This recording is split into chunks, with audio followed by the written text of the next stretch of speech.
Ya, baiklah. Assalamualaikum warahmatullahi wabarakatuh. Kalau kotor pasti kerjanya juga agak risih gitu. Terus mungkin nggak fokus.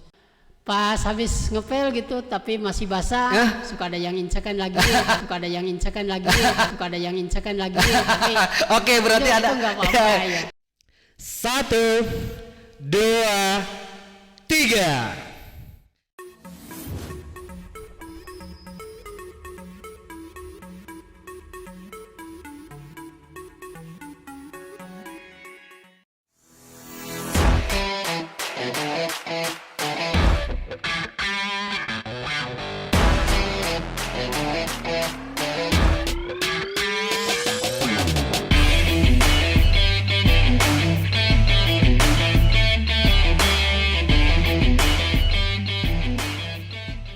Assalamualaikum warahmatullahi wabarakatuh. Waalaikumsalam warahmatullahi wabarakatuh. Ketemu lagi dengan saya yang kedua, podcast kedua saya. Kita agak unik sekarang. Pembahasannya. Saya telah kedatangan tamu dari staf sarana dan prasarana Universitas Islam Aliyah. Nanti perkenalannya langsung dari narasumber kita. Kita akan ngebahas tentang apa saja sih yang dilakukan narasumber saya di sini.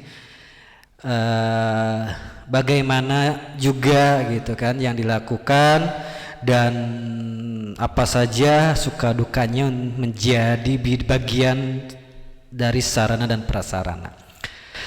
Namun sebelumnya kita simak yang akan lewat ini ya. Stay tune.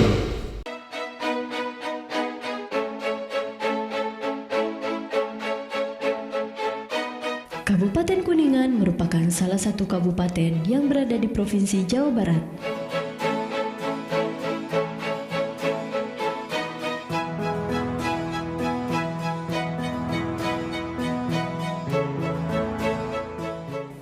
Dalam pengembangan di dunia pendidikan dan sumber daya manusia, Kabupaten Kuningan memiliki beberapa universitas, salah satunya adalah Universitas Islam Al-Ihya Kuningan yang berada di Jalan Mayasih nomor 11 Kecamatan Cigugur, Kabupaten Kuningan.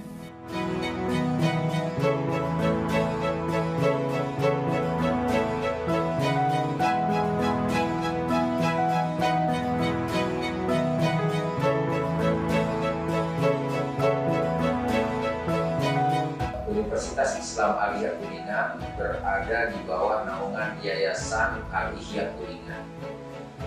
Universitas Islam Aliyah Kuningan cikal bakalnya adalah berdiri perguruan tinggi Islam pada tahun 1986. Kemudian berubah menjadi Sekolah Tinggi Tarbiyah Islamiyah dan terakhir menjadi Sekolah Tinggi Agama Islam yang sudah berdiri 32 tahun di Kecamatan Cigugur, Kabupaten Kuningan ini. Izin operasional Universitas Islam Aliyah Kuningan secara resmi keluar pada tanggal 14 Mei 2014.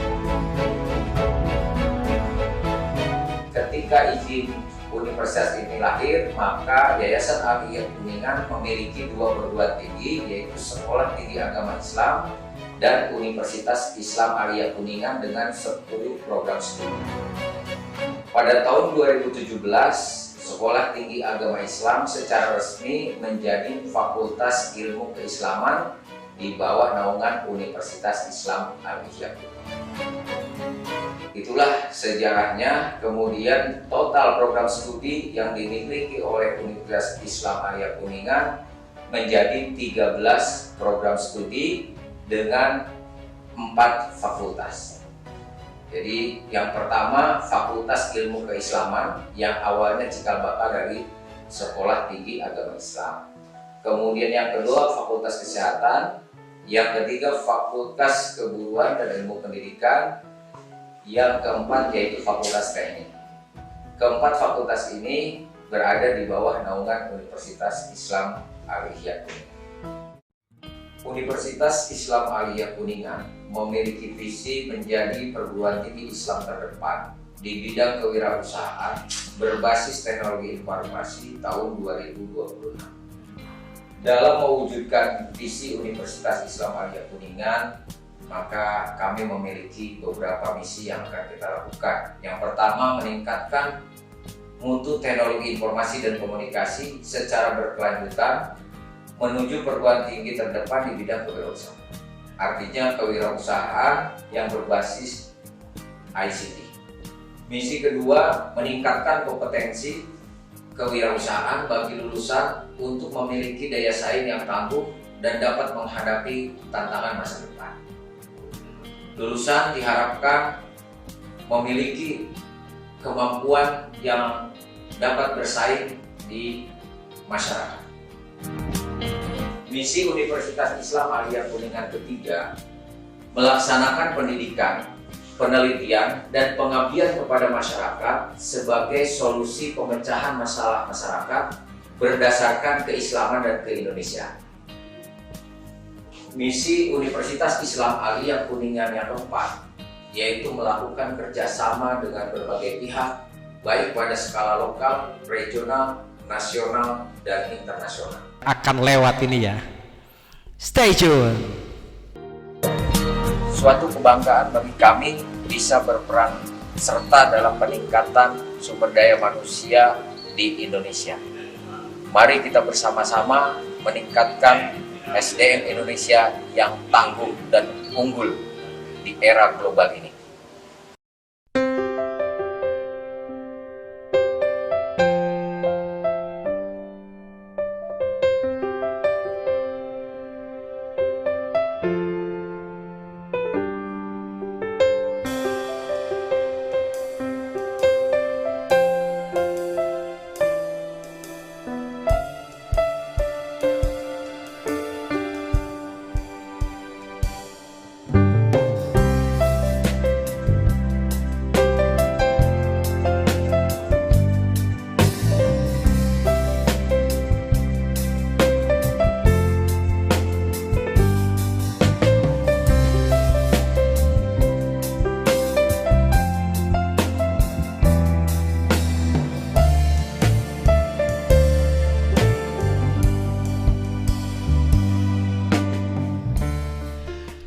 Kembali lagi,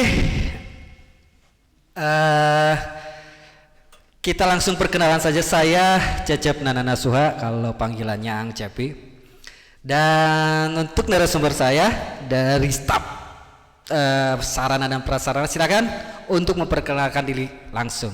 Silakan. Ya, baiklah. Assalamualaikum warahmatullahi wabarakatuh. Waalaikumsalam warahmatullahi wabarakatuh. Saya Salim aja ya, biar dipanggilnya lebih rileks gitu. Boleh ya, boleh. Kalau saya panggil Salim boleh ya? Salim aja udah. Oh, Salim aja. Oke, biar lebih akrab gitu ya. Nama saya Salim ya, dari lahir sampai sekarang belum diganti. Alhamdulillah masih Salim aja. Oke. Terus alamatnya yaitu dari Babakan Mulia, Kecamatan Cigugur, Kabupaten Kuningan. Oke, berarti berapa kilo nih dari sini ke rumah?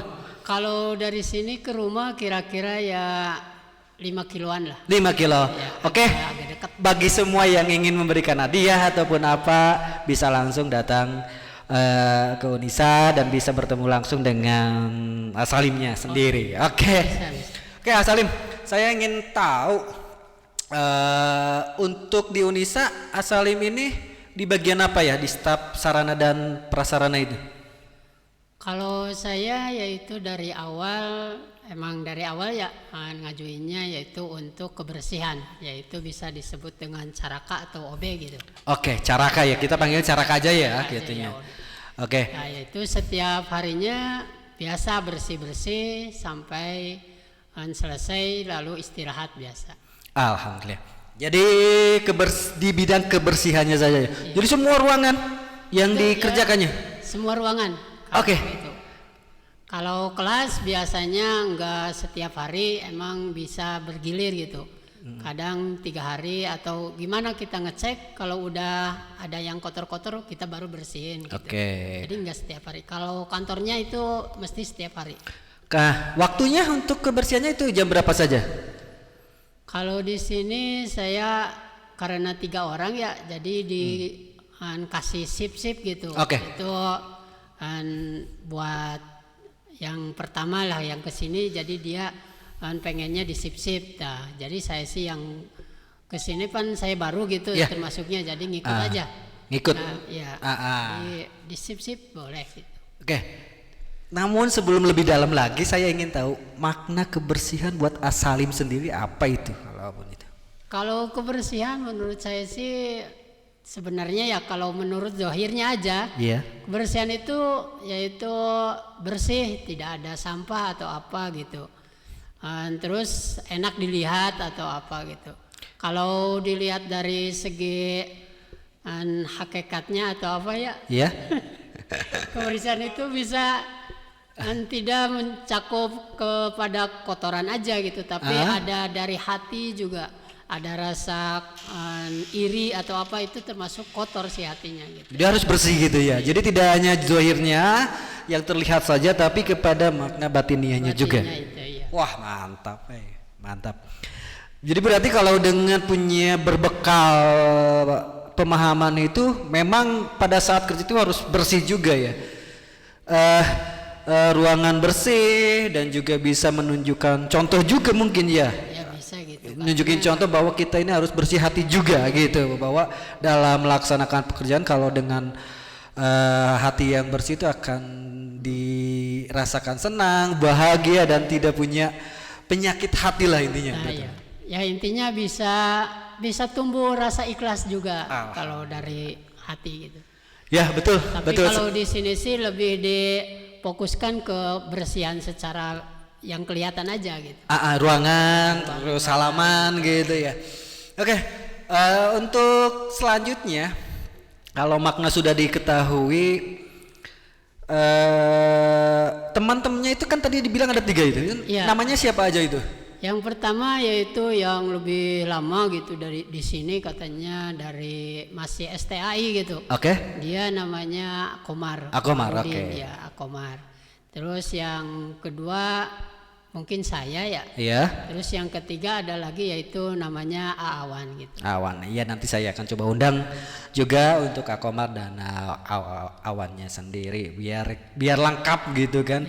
Staf ini bisa memberikan satu motivasi, satu menunjukkan dedikasinya, kinerjanya ya, bahwa kebersihan itu sangat penting juga sebagai bagian dari sistem sebuah tempat organisasi. Kalau di sini kita kan perguruan tinggi gitu ya. Itu sebagai salah satu hal yang penting juga untuk dijaga dan menjadi satu sistem yang saling berkaitan. Kalau ruangan kotor gimana kan gitu kan, untuk ke perkuliahan, rasa nyaman kalau kotor pasti kerjanya juga agak risih gitu. Terus mungkin nggak fokus. Tapi saya gini ya, kalau soal kebersihan, emang saya tugasnya gitu, tapi ya pengen saya gitu ya. Kalau itu sih setiap orang gitu, setiap yang ada di ruangan itu atau di kantor itu bisa menjaga juga ya. Jadi tidak berfokus kepada ada yang ngerjain gitu ya. Karena kebersihan itu kan harus sama-sama lah mungkin. Tidak hanya dari di bagian kebersihan saja, tapi dirinya sendiri punya rasa bersih gitu kan, menjaga kebersihannya juga, karena dia sendiri akan duduk di sana dan merasakan kenyamanannya juga. Namun satu sisi As-Salim juga mengerjakan gitu kan, mengerjakan untuk kalau itu sih di awal gitu ya, di awal kewajiban gitu. Saya mantap. Jadi ini saya bisa simpulkan berarti kan sangat penting juga gak kebersihan itu bagian dari sebuah institusi ya. Nah betul. Jadi kita akan mudah-mudahan dengan sistem ini tidak dilupakan bahwa kita ini ada satu sistem yang memang yang bisa terkait satu sama lainnya gitu. Ada yang cerita lucu nggak nih kalau di pas bagian kebersihan ada nggak? Oh, kalau Ada itu- cerita lucu deh. Ya ada sedikit sih kalau itu sih emang nggak dipermasalahkan ya. Yang lucu aja, yang lucunya bener-bener yang memang tidak terkait apapun juga, tapi memang dialami gitu. Ya. Kalau lucunya gini, karena ruang kantornya itu ya lumayan agak bersih gitu Iya. ya. Terkadang malamnya ada yang shift malam gitu ya, Iya. balik sore udah dipel udah apa gitu. Tahu-taunya paginya dipel lagi gitu. Jadi double gitu. Iya, ada gitu double gitu. Ada lagi nggak yang lucunya Ya, gitu? apa ya? Kalau itu sih biasa-biasa aja sih. Tapi terkadang kalau itu ya bukan lucu itu sih ya. Pas habis ngepel gitu tapi masih basah, suka ada yang incekan lagi. Tapi Oke, berarti itu ada. nggak apa-apa, ya. Ya, berarti Nggak harus apa-apa. ada. Nanti dicoba untuk diusulkan saja bahwa ada, kalau kan di supermarket dimanapun juga suka ya. ada yang Ada tandanya ya. tanda gitu bahwa ini sedang dipel, karena memang untuk mengasih tahu kan ada orang yang lagi jalan pakai HP kan nggak fokus gitu kan, bahwa itu ada yang, tapi setidaknya kalau dikasih tanda itu kan dia akan mengerti dan menghormati yang sedang membersihkan Ya, gitu kan. tapi itu sih cuman ini doang sih. Jadi karena belum basah gitu. ya. Kayaknya udah nggak ada yang ngepelnya, terus ada yang lewat gitu. Mungkin belum tahu gitu. Kalau ada hikmahnya nggak di posisi sekarang? Hikmahnya menjadi hikmah yang positif buat As-Salim sendiri, bahwa di bidang ini memang istilahnya ada manfaat, ada pengalaman atau apa saja yang bisa dijelaskan nanti yang memang akan menjadi motivasi kita semua bahwa pekerjaan semua itu penting. Melaksanakan kalau diawali dengan suka itu kan bisa semangat gitu kan, tidak melihat apapun juga, karena balasan sendiri kan bukan dari manusia gitu ya kan. Balasan ke istilahnya melaksanakan sesuatu yang baik gitu. Kira-kira manfaatnya apa aja nih yang pada saat jadi kebersihan? Sebenarnya kalau dilihat dari pekerjaan ya pasti ada manfaatnya lah, khususnya bagi saya sendiri yang ngerjainnya atau mungkin ke orang lain gitu ya, jadi bersih gitu ruangannya. Nah, kalau dari saya sih ada di sini itu kalau bersih-bersih ada rasa tanggung jawab gitu. Kalau nggak bersih, itu kok nggak bersih gitu.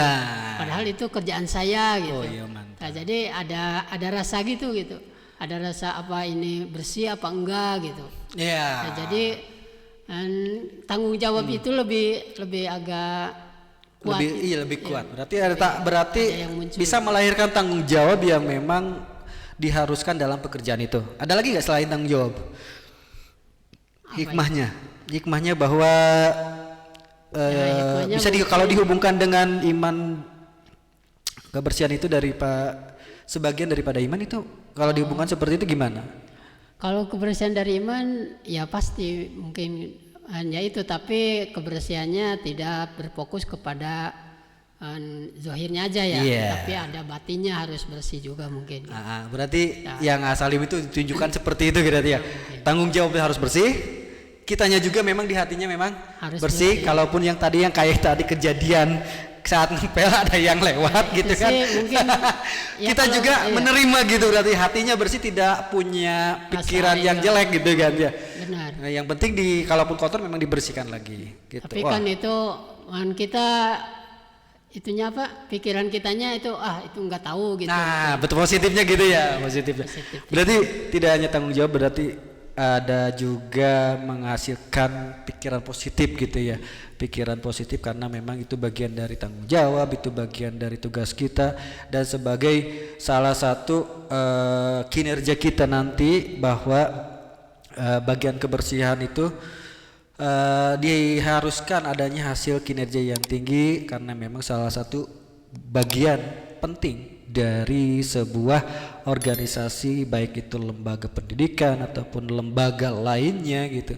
Jadi kita semua jangan sampai melupakan hasil kinerja mereka, hasil kerja mereka, dan setidaknya ada satu makna bahwa kita juga kalau di posisi beliau gitu.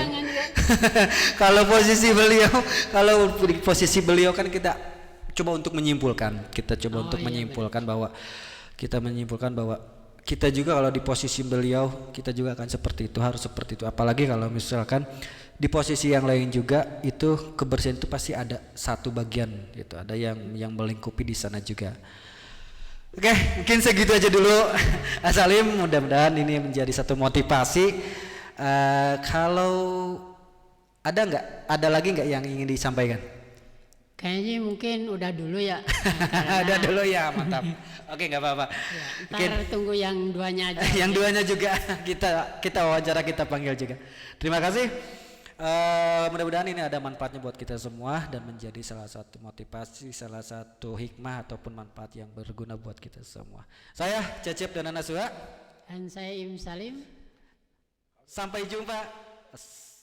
Assalamualaikum warahmatullahi wabarakatuh.